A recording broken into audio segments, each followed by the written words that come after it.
ஒரு பையன் மெசேஜ் அனுப்பியிருந்தாங்க. என்னடி இந்த மாதிரிலாம் வீடியோ போட்டுட்டு இருக்க, கையில மட்டும் மாட்டினா உன்னை கொன்று வேண்டிய அந்த மாதிரி மெசேஜ், த்ரெட்னிங் மெசேஜ் இன்ஸ்டாகிராம்ல இப்போ எனக்கு வந்திருக்கு இந்த வீக்ல. இந்த வீடியோ போடுறதுனால உங்களை மிரட்டுறவங்களும் இருக்காங்க. மிரட்டோன்னா நான் இதே என் இடத்துல வேற பொண்ணா இருந்துச்சு அப்படின்னு கண்டிப்பா திரும்ப ரிப்ளை பண்ணி நீ வாடா, நான் ஒத்தை பாத்துக்கிறேன், நீ வாடா அப்படின்னு போயிருப்பாங்க.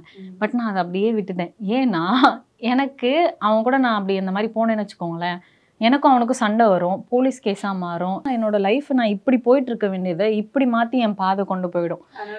அத வேணாம். நான் அவனுக்கு கோவப்பட தெரியும் எனக்கு. ஈவன் நான் ரோட்ல நடந்து போகும்போது கூட ஏய் இவாடா அவ்வாடா அப்படின்னு இப்படி எல்லாம் வம்பிழுத்து இருக்காங்க.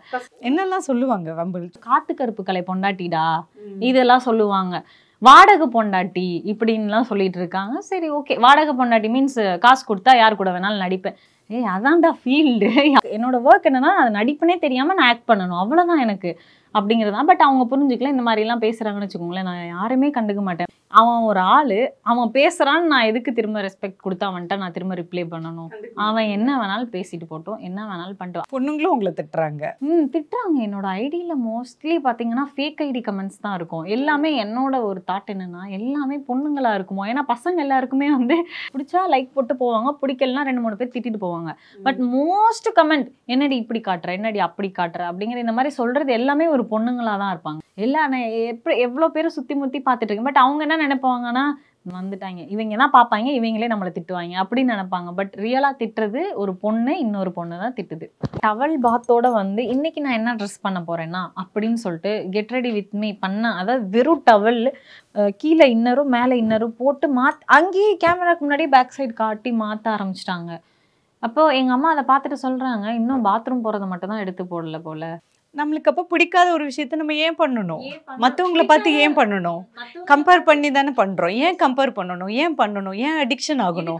ஏன் இந்த இன்ஸ்டாகிராம்ல வர லைக்ஸையும் போதையா மாறணும்? இது கம்பேரிசன். என்ன பொறுத்தே கம்பேரிசன் இல்லை. ஒருத்தவங்க 2 பேரை வச்சு கம்பேர் பண்ணலாம். ஒரு மில்லியன் ஒரு பில்லியன்ல உள்ளவங்களை வச்சு நான் எப்படி கம்பேர் பண்ண முடியும்? சொசைட்டியே இப்படிதான் இருக்குங்கும் போது நான் மட்டும் தனியா, சொசைட்டி எல்லாருமே ரெட் கலருங்கும் போது நான் கிரீனா தான் இருப்பேன்னு இருக்க முடியாது. இல்ல சொசைட்டி கிரீன்னா நான் ரெட்டு அப்படின்னா என்னால தனியா நின்று பறந்து காட்ட முடியாது. நான் அவ்வளோ பெரிய ஆளும் கிடையாது. மேபி இந்த சொசைட்டி சேஞ்ச் ஆக வாய்ப்பு இருக்கும்போது எனக்கும் அது சந்தோஷம் தான். சேஞ்சுன்னா எப்படி சொல்றீங்க? உங்களுக்கு லைக் போடுற ஆண்கள்லாம் வந்து லைக் போட்டு திட்டுறீங்கல்ல, லைக் போடாதீங்க, அவங்க வீடியோவே பார்க்காதீங்க, அன்ஃபாலோ பண்ணுங்க. இது என்னோட வீடியோ மட்டும் இல்லை, இன்ஸ்டாகிராம்ல இருக்கிற எல்லாரோட ஈவன் கேர்ள் ஆர் பாய் யார் வேணா இருக்கட்டும், எக்ஸ்போஸ் பண்ற மாதிரி போடுற வீடியோவை நீங்க சப்போர்ட் பண்ணாதீங்க. இன்னமும் சப்போர்ட் பண்ணாதீங்க. யார் ஒருத்தவங்க வந்து தெளிவா பேசுறாங்களோ, ஏதாவது ஒரு அவங்களோட டேலண்ட வெளிக்காட்ட கொண்டு வராங்களோ அவங்கள மட்டும் சப்போர்ட் பண்ணுங்க. நிறைய பைத்தியங்களை சப்போர்ட் பண்ணாதீங்க. இங்க காட்டினா வியூஸ் போகுமா, அங்க காட்டினா வியூஸ் போகுமா, இப்படி பண்ணா வியூஸ் போகுமான்றத எல்லாரும் பண்ண ஆரம்பிச்சு எல்லார் கையிலும் மொபைல் வந்து ரியலாவே சின்ன வயசுல இருந்தே போராடினவங்க இப்ப யாரும் இன்ஸ்டாகிராம்ல பெருசா இருக்க மாட்டாங்க. அந்த அளவுக்கு சினிமாவோட விஷயம் வந்து ஃபோர்ஸ் பண்ணுது. இப்படி பண்ணா வாய்ப்பு கிடைக்குங்கிறது கிடையாது. பட் ரொம்ப வெக்ஸா ஆயிட்டோம் அப்படிங்கறதான் சொல்ல முடியும். ஏன்னா இப்போ உள்ள பொண்ணுங்க எல்லாருமே அப்படிதான் இருக்காங்க. இந்த மாதிரி எஃபோர்ட் போட்டு வர பொண்ணுங்க இருக்கும் பொழுதுதான் எங்களுக்கும் ஓகே நம்மளும் இந்த மாதிரி பண்ணாதான் பெரிய ஆளாக முடியுமோ அப்படின்னு தோணும்.